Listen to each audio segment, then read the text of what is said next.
berarti memiliki keterkaitan antara individu lainnya. Dalam mencapai suatu tujuan pendidikan, perlu adanya inovasi dalam menentukan metode pembelajaran. Siswa memiliki karakteristik dan sudut pandang yang berbeda dalam melihat suatu permasalahan. Dalam pemberian permasalahan oleh guru, maka perlu adanya kerjasama antara siswa. Maka model pembelajaran biasa disebut dengan pembelajaran kelompok atau lebih dikenal kooperatif learning. Dalam pengertian pembelajaran kooperatif, ada beberapa ahli dalam mendefinisikannya. Agus Supriyono mengatakan bahwa pembelajaran kooperatif adalah suatu sistem pembelajaran dalam mengumpulkan peserta didik yang dipandu oleh guru.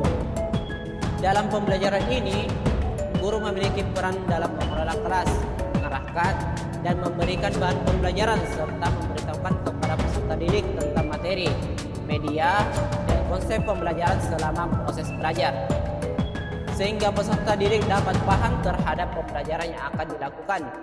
Dengan itu, peserta didik dapat berdiskusi dan memberikan tanggapan masing-masing anggota kelompok dalam menyelesaikan tugas-tugas yang diberikan oleh guru. Slapin mengatakan bahwa model pembelajaran ini lebih menuntut terhadap keaktifan peserta didik, sehingga setiap anggota kelompok dapat bekerja sama, berdiskusi, dan memberikan tanggapannya masing-masing dari materi pelajaran yang telah diberikan oleh guru. Setiap anggota memiliki kesempatan dalam memberikan pendapatnya, sehingga mendapatkan pemahaman luas dari sudut pandang yang berbeda-beda dari setiap anggota kelompok lainnya. Menurut Rusman, pembelajaran kooperatif merupakan suatu model pembelajaran yang menuntut keaktifan anggota kelompok dalam berinteraksi, berdiskusi dengan kelompok lainnya. Menurut Isjoni, pembelajaran kooperatif adalah suatu pembelajaran dengan satuan kelompok kecil yang masing-masing memiliki tingkat pemahaman yang berbeda. Oleh karena itu, setiap siswa saling membantu atau bekerja sama dalam menyelesaikan tugas kelompoknya. Dengan itu, semua anggota kelompok dapat memahami dari materi atau tugas yang diberikan oleh guru. Apabila ada di antara anggota kelompok yang belum paham terhadap materinya, maka dianggap kerja kelompoknya belum selesai. Menurut Chaplin, dalam mendefinisikan kooperatif pembelajaran dalam belajar kelompok, kelompok yang dimaksud ialah kumpulan peserta didik 2 atau lebih dalam melakukan belajar bersama. Chaplin juga mengutip bahwa kelompok tidak hanya terbatas pada pertemuan secara langsung. Hal ini dirasakan pada perkuliahan online saat ini. Adanya pembagian kelompok secara tidak langsung melakukan interaksi media sosial. Dari beberapa pendapat para ahli dalam mendefinisikan pembelajaran kooperatif, dapat disimpulkan bahwa pembelajaran kooperatif merupakan strategi belajar dalam mengumpulkan siswa agar dapat bekerja sama dalam merumuskan suatu permasalahan. Kesuksesan dari pembelajaran ini apabila semua kelompok dapat memahami atau menguasai dari materi yang telah diberikan. Bukan hanya interaksi terhadap guru dengan siswa, melainkan interaksi terhadap siswa dengan siswa lainnya. Karakteristik dan prinsip pembelajaran kooperatif. Pembelajaran kooperatif merupakan strategi pembelajaran mengutamakan interaksi siswa dengan siswa lainnya dalam proses belajar mengajar.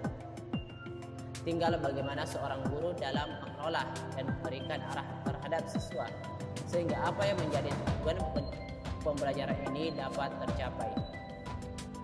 Oleh karena itu, sebelum guru melakukan pembagian kelompok, terlebih dahulu mengetahui karakteristik dan prinsip pembelajaran ini sehingga menjadi tujuan dari pembelajaran ini dapat dicapai. Adapun karakteristik pembelajaran kooperatif, yang pertama, keberhasilan kelompok. Keberhasilan kelompok pada kegiatan pembelajaran ini apabila semua anggota dalam kelompok dapat mencapai tujuan yang ingin dicapai. Yang kedua, peranan anggota. Setiap anggota kelompok mengambil bagian dalam menyelesaikan tugas dari masing-masing yang telah diberikan, sehingga semua anggota ikut terlibat dalam proses pembelajaran ini. Misalnya, pada saat perkuliahan online saat ini, ada yang bertugas mencari materi dan ada juga yang bertugas untuk menyusun makalah. Yang ketiga, tanggung jawab individu. Setiap anggota kelompok menanamkan rasa tanggung jawab terhadap tugas yang telah diberikan untuk menyelesaikan tugas kelompoknya. Misalnya, ketika anggota kelompok telah diamanahkan mencari materi, menyusun makalah, atau menguasai materi untuk dipresentasikan, maka harus serius dan mampu menyelesaikan tugas yang telah diberikan. Yang keempat, interaksi antar kelompok. Dalam hal ini butuh pendekatan atau interaksi setiap anggota kelompok agar tidak terjadinya miskomunikasi terhadap anggota lainnya. Yang kelima, menciptakan peluang kemenangan bersama. Setiap anggota memiliki kesempatan dalam memberikan tanggapan dan pendapat dalam kelompoknya. Persaingan anggota kelompok merupakan perlu dalam penilaian individu terhadap guru, tetapi tidak dibenarkan ketika saling menjatuhkan atau mengecilkan anggota kelompok lainnya. Selanjutnya, menurut Wina Sanjaya dalam bukunya pada tahun 2008 mengatakan bahwa prinsip dasar model pembelajaran kooperatif ada 4. Yang pertama, prinsip ketergantungan positif. Keberhasilan dalam belajar kelompok apabila semua anggota kelompok aktif dalam menyelesaikan tugasnya. Oleh karena itu, perlu ada kesadaran setiap anggota kelompok untuk keberhasilan suatu kelompok perlu kerjasama yang baik dalam menyelesaikan tugasnya masing-masing. Yang kedua, tanggung jawab perorangan. Dalam prinsip ini yaitu setiap anggota kelompok menanamkan rasa tanggung jawab terhadap tugas yang telah diberikan. Setiap anggota berusaha dalam memberikan yang terbaik untuk keberhasilan kelompoknya. Tidak hanya itu, guru sebagai penilai juga melakukan penilaian individu dan kelompok yang paling aktif. Yang ketiga, interaksi tatap muka.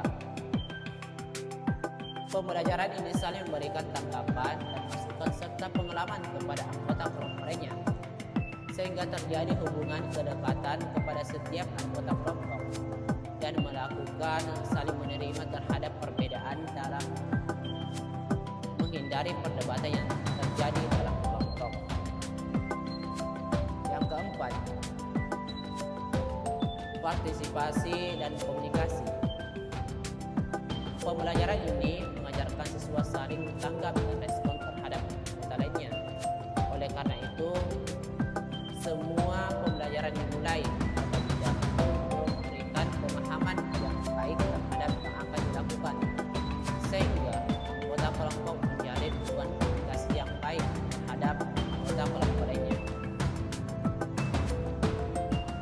Guru sebagai pemandu harus dapat memahami terhadap karakter dan prinsip setiap individu maupun kelompok, sehingga dalam diskusi maupun presentasi setiap kelompok dapat berjalan lebih efektif dan terarah, memberikan arahan dan pemahaman terhadap pentingnya saling bekerja sama antara kelompok lainnya dalam berjalannya pembelajaran yang lebih baik dan terarah sesuai tujuan. Selanjutnya, langkah-langkah pembelajaran kooperatif. Yang pertama, menyampaikan tujuan. Dengan sikap guru mempersiapkan peserta didik untuk belajar dan menyampaikan terhadap tujuan dari pembelajaran yang akan dilakukan.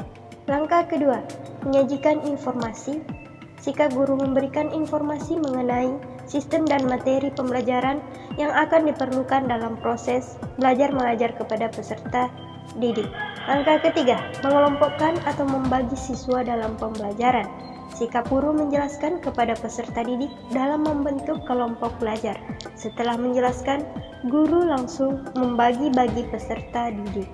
Langkah keempat, bekerja sama dan belajar. Sikap guru mendampingi peserta didik selama mengerjakan tugas. Apabila terdapat kesulitan dalam kelompok, maka guru dapat menjelaskan atau memberikan gambaran terhadap pembelajaran tersebut. Langkah kelima, teks penguasaan materi atau evaluasi materi.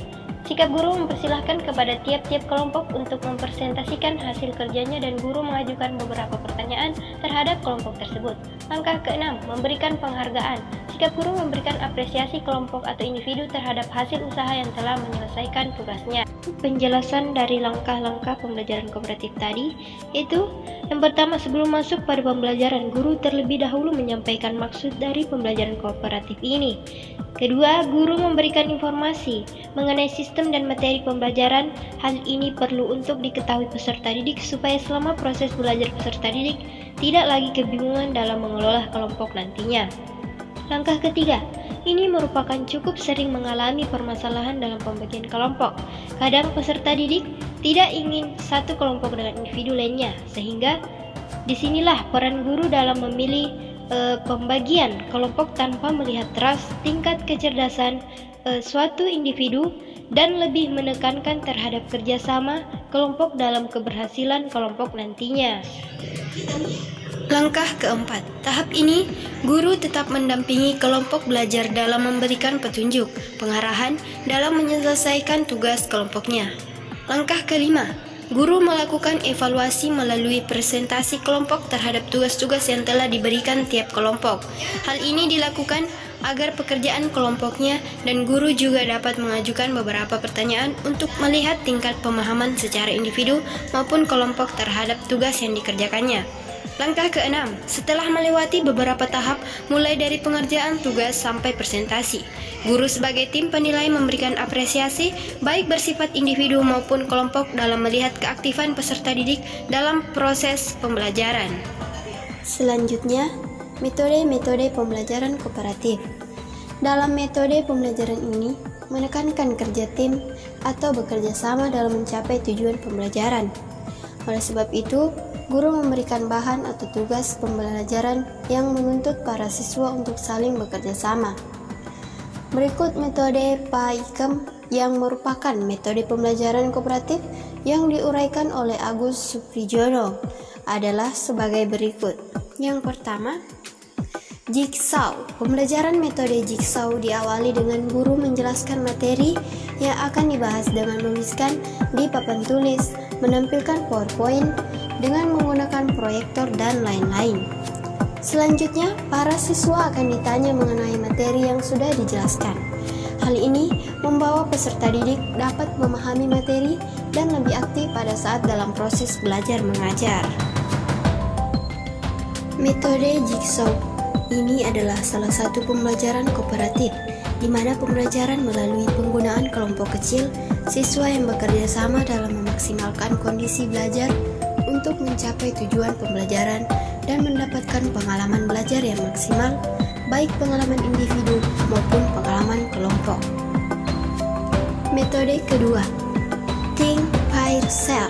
Dalam metode ini, diawali dengan guru memberikan topik atau materi yang akan menjadi bahan diskusi.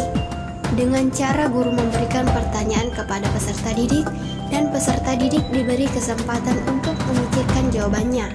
Hal ini dilakukan sebagai bahan rekaman terhadap peserta didik dari pembelajaran akan dilakukan. Selanjutnya, guru meminta peserta didik untuk berpasang-pasangan dan diberikan kesempatan kepada pasang-pasangan tersebut untuk berdiskusi. Dari diskusi ini diharapkan lebih memperdalam lagi pemahaman peserta didik terhadap materi yang sebelumnya yang telah diberikan. Dengan cara pandang berbeda dari pasangan, akan melahirkan pemahaman baru, akan menambah wawasan kita terkait hal tersebut. Hasil diskusi dari setiap pasangan akan dipresentasikan kepada pasangan seluruh kelas. Biasanya, tahap ini dikenal sharing atau membagikan apa yang dari hasil pemikiran kita kepada orang lain. Dalam kegiatan ini diharapkan timbul tanya jawab yang dapat menambah pemahaman peserta didik terhadap materi tersebut. Metode ketiga, Number It Together. Pembelajaran menggunakan metode Number It Together diawali dengan pembuatan kelompok-kelompok kecil dan guru memberikan nomor dari tiap kelompok. Hal ini biasa kita lihat dalam kegiatan lomba cerdas cermat, ada grup A, grup B, dan seterusnya. Apabila dalam kelas terdiri dari 30 peserta didik, maka guru dapat membagi kelompok menjadi 5 kelompok yang berisi 6 peserta didik setiap 6 kelompok. Selanjutnya, guru juga menentukan kelompok 1, 2, dan seterusnya. Metode keempat, Group Investigation. Pada metode ini dimulai dengan guru melakukan pembagian kelompok. Selanjutnya peserta didik diberikan masing-masing satu permasalahan yang menjadi bahan diskusi. Mereka dan guru akan menentukan metode penelitian yang akan membantu dalam memecahkan masalah tersebut. Selanjutnya, setiap kelompok diarahkan bekerja sama dalam merumuskan permasalahan tersebut sesuai metode investigasi. Kegiatan ini merupakan kegiatan sistematik keilmuan dimulai mengumpulkan data, analisis data, sintesis, sampai akhirnya menarik kesimpulan. Setelah semua kelompok telah selesai, maka tahap selanjutnya yaitu presentasi kelompok dari hasil penelitian yang telah dilakukan. Akhir dari pembelajaran akan dilakukan evaluasi. Evaluasi ini dilakukan supaya dapat merekam kembali yang telah dilakukan mulai dari pembentukan kelompok sampai hasil dari presentasi. Metode kelima, To Stray. Dalam metode ini sama dengan metode sebelumnya, diawali dengan guru melakukan pembagian kelompok. Setelah kelompoknya sudah terbentuk, maka guru memberikan tugas dalam bentuk permasalahan-permasalahan yang akan menjadi bahan diskusi kelompok untuk menemukan jawabannya. Setelah diskusi antar kelompok selesai, masing-masing kelompok mengutus 2 anggota kelompoknya untuk pergi atau bertamu ke kelompok lain. Selain kelompok yang bertugas bertamu kelompok lain, maka mereka memiliki tugas untuk menerima tamu dari kelompok lain. Memberikan pelayanan yang baik dengan memberikan penyajian materi dari hasil diskusi kelompok mereka sebelumnya.